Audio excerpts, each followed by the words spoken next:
Hello YouTube, bienvenue ou re-bienvenue sur ma chaîne Nesty Books and Coffee. Aujourd'hui on se retrouve enfin pour une nouvelle vidéo qui concernera les sorties littéraires de cette rentrée. Elle a commencé il y a quelques temps maintenant la rentrée littéraire, mais j'avais quand même envie de revenir sur toutes ces sorties qui ont l'air incroyables. Et comme chaque année c'est l'avalanche en librairie et tout me donne envie, donc on va essayer d'être raisonnable, mais vraiment il y a des pépites qui vont sortir selon moi. C'est parti!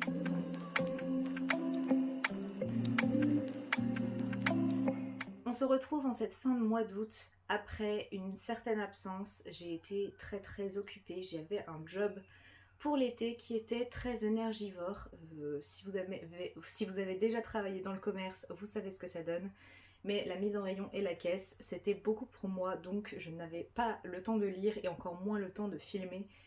Et une panne de lecture s'est profilée, je n'arrivais vraiment plus à lire, j'ai dû lire 3 livres sur tout le mois d'août, ce qui est assez peu selon moi évidemment. Ce n'est pas une compétition, mais du coup j'avais pas vraiment de quoi faire du contenu et pas non plus la grande motivation. Mais j'avais hâte de vous retrouver, vous m'avez beaucoup manqué, ça m'a manqué de tourner, donc on revient et cette fois j'espère pour un moment. On commence tout de suite avant que la vidéo soit beaucoup trop longue. Je me suis armée de ma tablette pour vous lire des résumés, des mots-clés et vous faire part des dates de sortie. Certains sont déjà sortis évidemment parce que quand je tourne nous sommes 26 août, quelque chose comme ça, le 25, donc ça commence à faire un petit moment. Mais j'avais quand même envie de revenir dessus. Le tout premier livre dont je vous parle, il s'agit de Conjuration de Bluen Guillou, je ne sais pas si je le prononce bien. C'est un tome 1, Otage de l'Empire, et c'est sorti le 21 août. Chez Naos, on est ici sur une histoire fantasy young adulte inspirée de la Grèce antique avec une jeune femme qui se retrouve mariée à un empereur et qui va devoir malheureusement faire face à beaucoup d'épreuves, peut-être même pas la Grèce antique mais la Rome antique. Ça semble être un peu dans ces ambiances-là. En tout cas, ça a l'air très chouette et je n'ai encore jamais découvert cette autrice, donc j'aimerais bien la découvrir et je trouve le livre absolument magnifique. Je vous mets comme d'habitude tous les résumés en barre d'infos parce que si je m'attarde à chaque fois, on est là jusqu'à demain. Toujours le 21 août est sorti un livre qu'il faut absolument que je me procure. Il s'agit d'un Si fragile enchantement de Alison Saft. C'est sorti chez Big Bang dans une édition absolument magnifique. Alison Saft, je l'ai découverte avec, comme beaucoup, la chasseuse et l'alchimiste, que j'avais trouvé super, qui avait une édition magnifique également. Ici, on est dans un monde de fantaisie encore une fois, et je vais vous lire juste les premières lignes du résumé, qui en disent bien assez selon moi. Une couturière au talent magique engagée pour un mariage royal se retrouve mêlée à un scandale lorsqu'un chroniqueur mondain attire l'attention sur l'indéniable alchimie entre elle et le marié. C'est tout ce qu'il me faut entre l'autrice, l'édition et l'ambiance du résumé qui m'a l'air un petit peu automnal. Il me le faut. Il me le faut. Je le regardais en anglais et j'attendais absolument une traduction. J'ai hésité même à me le prendre en anglais parce que j'avais vraiment aimé le précédent. Il est sorti, il va rejoindre ma collection. Toujours le 21 août, chez Brajlon, la maman de Big Bang, est sorti un livre dont je ne comprends pas tout dans le résumé, et en tout cas je ne l'ai pas lu en détail. Il s'agit de The Last Binding, le tome 1, A Marvelous Light, par Freya Marsk. C'est un livre de fantaisie adulte, logiquement vu la maison d'édition. Et ici, on va rencontrer un jeune noble désargenté qui va décrocher un poste au Parlement, enfin au gouvernement britannique, sauf qu'en fait, il décroche un poste qui dépasse un peu ses attentes et il va se retrouver à être un agent de liaison avec une société magique un peu bizarre et il va se retrouver avec un sort sur le dos. Je n'en sais pas bien plus, mais ce livre me tente pas mal. J'attends de voir plein de retours parce que je sens que les retours vont être nombreux. Il me semble avoir vu en VO également et qu'il avait eu pas mal de succès. Mais il m'intrigue un peu et cette ambiance société magique et Grande-Bretagne, moi j'adore. Je continue de dire la date, mais vous vous doutez qu'en fait le 21 août c'était le début de la rentrée littéraire. Est sortie une réédition d'un livre qui me tentait déjà et d'une autrice que j'aime beaucoup, même si je n'ai lu qu'une de ses sagas et que j'ai un autre livre d'elle dans ma pile à lire. Il s'agit de Poupée d'os de Holly Black. C'est sorti chez Rajo dans une réédition reliée collector, blablabla. qui est absolument magnifique, mais ici c'est vraiment le résumé qui me tente. Zack, Poppy et Alice partagent une passion, les jeux de rôle avec des figurines. Ils ont inventé un monde à eux, peuplé de pirates, de cruelles sirènes, de voleurs de trésors. Ce monde est dirigé par la sublime reine, incarnée par une inquiétante poupée de porcelaine qui trône derrière une vitrine de chez Poppy et qui semble tout observer à travers ses paupières closes. La poupée va se réveiller et je ne vous en dis pas plus, je n'en lis pas plus, mais vraiment, cette ambiance un peu spooky, un peu dérangeante avec une poupée, alors que bon, ça me fait un peu flipper des fois, mais j'essaye de résoudre ce truc-là. Mais chez ma grand-mère, il y avait un mur de poupées, parce qu'elle les collectionnait, et dormir avec des poupées, je vous avoue que ça me perturbait beaucoup, mais là, cette histoire me tente énormément. L'édition est très très belle. Je suis contente qu'il fasse une réédition parce que ça met ce livre un petit peu sur le devant de la scène parce qu'il me semble qu'il est passé un peu à la trappe. En tout cas, moi, j'en avais pas spécialement entendu parler. Holly Black, c'est l'autrice du Prince Cruel qui a eu beaucoup beaucoup de succès et du Livre de la Nuit qui a eu un succès un peu plus discret mais qui a trouvé son lectorat, il me semble. Et pareil, j'ai envie de le lire pour l'automne. Donc celui-ci va sans doute rejoindre ma pile à lire automnale également. A noter que c'est un livre assez court et qu'il me semble qu'il n'est pas hyper onéreux. Tout est relatif, évidemment, les livres sont très chers maintenant, mais il me semble qu'il reste accessible. Il me semble que je vous en ai parlé dans mon bilan de mi-année, mais ce livre-là, qui est sorti très récemment chez Comet, est un titre que j'attends depuis très longtemps parce que Marie en avait parlé, Marie de la chaîne Muffins and Books. Il s'agit de la théorie des couleurs de Mazey Eddings.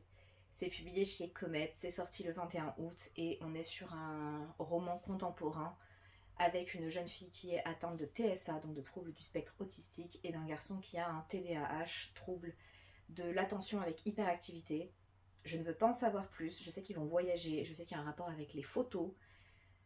Et ce livre me tente énormément, j'aime beaucoup la maison d'édition Comet, je trouve qu'ils font des histoires très très sympas et en plus avec l'avis de Marie, je vais foncer dessus, j'attends juste de me rendre en librairie et je l'achète. Celui-là c'est sûr et certain, je ne l'ai pas précommandé parce que je sais que ça sera un livre qui sera disponible longtemps, mais je vais aller me le prendre, c'est sûr. J'ai prévu une sortie librairie la semaine prochaine, j'attends pour vous faire mon book haul de l'été juste à cause de cette sortie. Le livre suivant est sorti dans une maison d'édition que je ne connais pas du tout. J'en ai entendu parler mais je ne les ai jamais découverts. Il s'agit de la maison d'édition Au Diable Vauvert et ils ont sorti un livre qui s'appelle Fragile de Nicolas Martin. C'est un livre dystopie adulte où... je vais vous lire les premières lignes, ça sera beaucoup plus simple et beaucoup plus clair. Nous étions 1500, la première fournée, les mères pondeuses du futur de la nation. L'espoir non pas d'une civilisation mourante, mais d'un régime fascistoïde qui a réussi à développer un programme de fertilisation eugéniste. Donc, on va retrouver une protagoniste qui va être sélectionnée dans un programme dans une France où la fertilité s'effondre complètement, un peu à la Servante écarlate, avec moins le côté religieux de ce que j'ai compris, mais on ne sait jamais, parce que bon, ça va souvent ensemble dans les dystopies, évidemment. La Servante écarlate, un livre de Margaret Atwood que je vous recommande absolument, et la série aussi. Voilà, bref, parenthèse fermée. Il s'agit donc d'une dystopie adulte qui a l'air assez intéressante. C'est un livre français publié par une maison d'édition indépendante. Donc j'aimerais vraiment me pencher sur le sujet et je vous invite aussi à vous pencher sur le sujet des maisons d'édition indépendantes, c'est vraiment important. Je ne le fais pas beaucoup, mais ça reste important. Sortira dans quelques jours, donc le 28 août, un nouveau livre de Laura Safou chez Albin Michel. Il s'agit de La mer chantera ton nom. C'est un livre à nouveau inspiré des croyances africaines et principalement sénégalaises. On va retrouver une jeune fille qui va faire une rencontre amoureuse, sauf que la personne qu'elle va rencontrer va disparaître et elle va retrouver un corps. Un corps, il y a eu une mort suspecte. Et elle va se découvrir des pouvoirs, découvrir le monde de l'invisible. Et c'est vraiment un livre qui me tente beaucoup parce que j'ai adoré le premier tome de la saga Nos jours brûlés de la même autrice. Il faudrait que je finisse l'autre saga avant de me procurer celui-ci, mais ça me tente vraiment. Je peux vous lire les dernières lignes, vous excuserez ma prononciation sur certains mots. Une romance sombre et envoûtante au pays des djinns,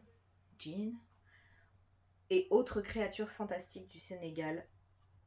Bah, c'est vendu. Et j'adore l'autrice, elle est vraiment adorable et très drôle et très simple et très accessible. Et vraiment, si vous avez l'occasion d'aller la voir en rencontre, en dédicace, n'hésitez pas, vous passerez forcément un bon moment. Toujours le 28 août sortira chez l'École des loisirs dans la collection Medium le théorème du kiwi de Jackie Schwartzmann, j'espère à peu près bien le prononcer, qui nous parle de 3 adolescents, un garçon qui est avec son père en voiture, et puis il voit 2 filles débouler, il ne sait pas d'où elles sortent, et en fait elles sortent d'un pavillon, enfin d'un hôpital psy, d'une clinique psychiatrique, et ils vont se retrouver dans une espèce de road trip un peu bizarre. Est bipolaire, enfin l'une est bipolaire, l'autre est atteinte d'un autisme sévère, selon le résumé. Et ça me tente énormément parce que j'adore les thématiques déjà, et puis l'école des loisirs, la collection Medium. Je pourrais acheter tous leurs livres sans vraiment regarder. Et c'est pas très bien parce que des fois j'achète et je lis pas, mais j'aime bien cette maison d'édition. Le 29 août sortira chez Robert Laffont, pardon, je confonds toujours Michel Laffont, Robert Laffont, Julia de Sandra Newman. C'est un livre qui réécrit 1984 de George Orwell. Le résumé nous dit une relecture imaginative, féministe et brillamment pertinente de 1984. On est toujours sous le régime ultra-autoritaire de Big Brother et on va suivre une jeune femme qui s'appelle Julia. Et je n'en dis pas plus parce que c'est concrètement une réécriture de 1984, donc je ne vais pas vous faire le résumé, je vous le mets en barre d'infos. Mais il me tente énormément. J'ai lu 1984 cette année et c'était une très très chouette découverte. Donc j'ai hâte de voir ce qu'on pourrait en refaire en le réécrivant. Voilà. J'espère que ça sera plutôt bien fait. Ça fait un peu peur les réécritures de manière générale sur ce genre d'œuvre. Mais pourquoi pas. L'an dernier, ma plus grosse surprise de l'année avait été My Dear Fucking Prince de Casey McQuiston, qui est une romance entre 2 garçons que j'avais trouvé absolument génial. J'ai lu ensuite One Last Stop de la même autrice. Je n'ai pas lu I Kissed Sarah Wheeler et je crois que je ne le lirai pas parce qu'il ne m'attire pas. Mais elle en sort un nouveau qui lui m'attire beaucoup plus. Il s'agit de The Pairing et ça sortira chez Lumen toujours. La seule phrase que j'ai lue c'est en amour comme en cuisine, il suffit de trouver l'accord parfait. On se retrouve avec 2 personnages qui ont été meilleurs amis, voire plus, et puis qui se sont séparés, et puis finalement ils vont se retrouver un peu à cohabiter. Je fais confiance à Kazema Princeton, je valide ses romances, je les trouve vraiment très très chouettes, et celui-là me tente beaucoup. Pareil, je vais peut-être attendre un petit peu, mais il va dans ma wishlist direct. On passe ensuite au mois de septembre, parce que la rentrée littéraire s'étale sur tout le mois de septembre, et on a encore quelques livres qui vont sortir qui ont l'air vraiment très très chouettes. Le tout premier que je vais vous citer, je ne vais pas faire de résumé parce qu'il s'agit d'un tome 2, c'est le 2e tome de la saga de C.S. Pacat, Dark Rise, donc Dark Hair. Ça sortira le 4 septembre chez Big Bang. On est sur une fantasy young adulte et je viens de commencer le tome 1 parce que j'aimerais le lire avant la sortie du 2e. Et que c'est un livre que j'ai depuis très longtemps, qui est dédicacé et que je trouve très intéressant, très attirant, mais je n'ai pas encore eu le temps de le lire, donc voilà. Mais je vous note quand même la sortie du tome 2 parce que peut-être que certains d'entre vous sont très intéressés par cette sortie. Le 4 septembre sortira également La tisseuse de mélodie, un tome 1 de Sarah Abbasi. Ça sortira chez Hachette dans une édition magnifique, un peu dans le style de Langrange-Temps. C'est des éditions de chez Hachette que je trouve vraiment sublimes. Et ici on est dans une fantasy young adulte avec une grosse importance de la musique. On est dans un univers où la musique peut tuer, ensorceler, envoûter. Et une jeune fille va se retrouver mêlée à un complot. Elle va être la cible de... comment dire, de rumeurs comme quoi elle est à l'origine de la chute du pays et donc elle va devoir fuir. J'en sais pas plus, mais ça a l'air super génial et vraiment toute la campagne autour est très très chouette. C'est un premier roman, il me semble, d'une autrice, d'une jeune autrice, donc j'ai très très hâte de découvrir ça. D'ailleurs, je crois que je l'ai précommandé celui-là. Et oui, on ne se refait pas. Le 4 septembre sortira également un livre qui me fait rire, d'avance. J'espère qu'il sera drôle à lire. Il s'agit d'Assistant to the Villain de Anna Nicole Meirer. Ça sortira chez Calix. Et ici, on est sur une histoire un peu loufoque où une jeune femme va se retrouver à devenir l'assistante administrative d'un vilain, d'une personne qui fait des choses pas chouettes. Et malheureusement, quelqu'un va s'en prendre à ce vilain et elle n'est pas d'accord avec ça, donc elle va tout faire pour le protéger ou quelque chose comme ça. Ça a l'air assez décalé, assez loufoque et ça me tente assez. Je me suis pas encore penchée sur les éditions Calix. J'ai eu des retours assez mitigés sur les livres qui m'intéressaient, donc n'hésitez pas à me dire vous en commentaire si vous aimez certains des livres de chez Calix. Mais en tout cas, celui-là va dans ma wishlist. Je ne pouvais pas faire une vidéo dédiée aux sorties littéraires sans parler de la maison d'édition Gulfstream. Et le 5 septembre sortira Demos, la bénie de Césarée de Liz Chrysler. C'est un livre qui me tente vachement. J'ai pas beaucoup lu le résumé. Pareil, je vais vous lire les premières lignes du résumé que j'ai trouvé en ligne, mais ça a l'air assez chouette. Destin croisé, volonté divine, quiproquo entraînant des drames, amour impossible, un récit digne d'une tragédie antique dans un empire aux influences romaines sur fond de lutte civile et militaire. Une ambiance huis clos où le danger est partout pour Verina, impératrice au pouvoir divin redoutée qui cherche son équilibre sur le fil du bien et du mal. Voilà, c'est tout ce qu'il me faut pour m'intéresser au livre. Je fais confiance également à la maison d'édition Gulfstream qui publie généralement de très très très chouettes ouvrages. Toujours le 5 septembre, et non, je ne les ai pas oubliés. Avant, ils étaient automatiquement dans toutes mes vidéos sorties, mais maintenant, je trie un petit peu plus. La maison d'édition Sabran va publier L'automne sans fin d'Amy Avery, et c'est dans le titre, L'automne sans fin. Il m'en faut pas beaucoup plus.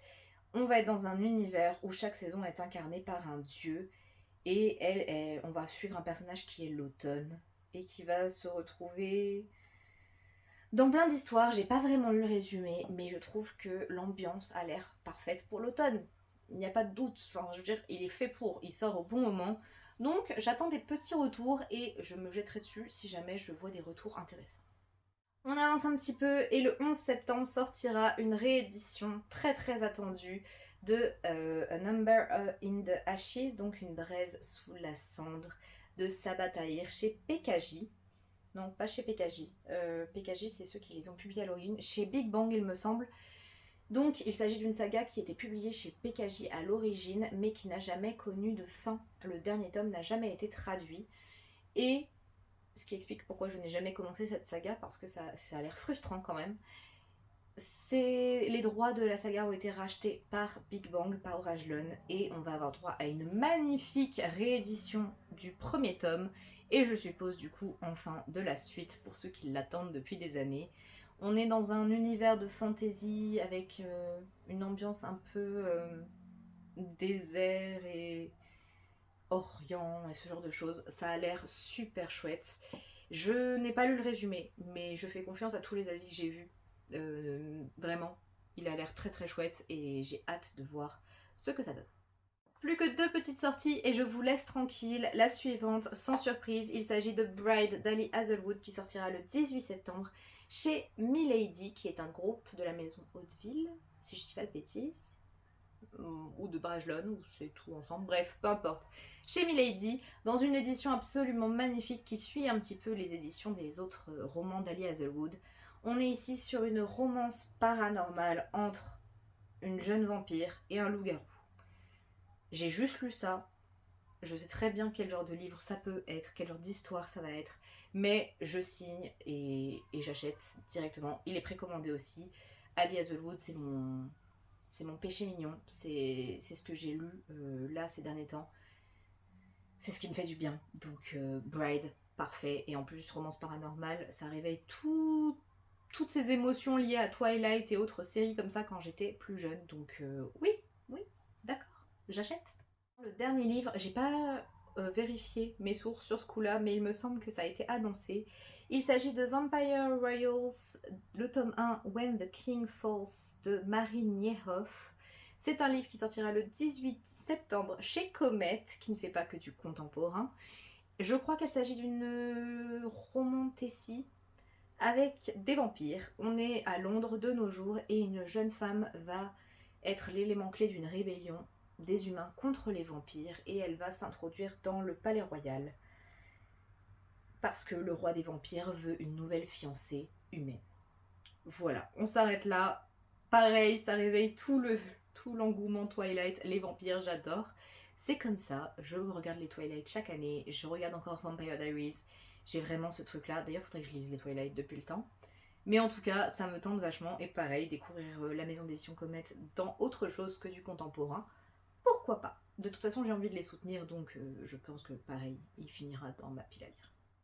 Et voilà YouTube, c'en est tout pour cette vidéo sur les sorties de la rentrée littéraire. Elle a été un peu longue, un peu chargée, il y a énormément de sorties et évidemment il y en a encore plein d'autres que je n'ai pas notées. Mais on va essayer de sauvegarder un tout petit peu mon portefeuille. J'espère que cette vidéo vous aura plu. Si c'est le cas, n'hésitez pas à liker et à vous abonner. Ça me fait toujours très très plaisir. Surtout, je me suis absentée un petit moment, donc je suppose que j'ai un peu disparu de YouTube.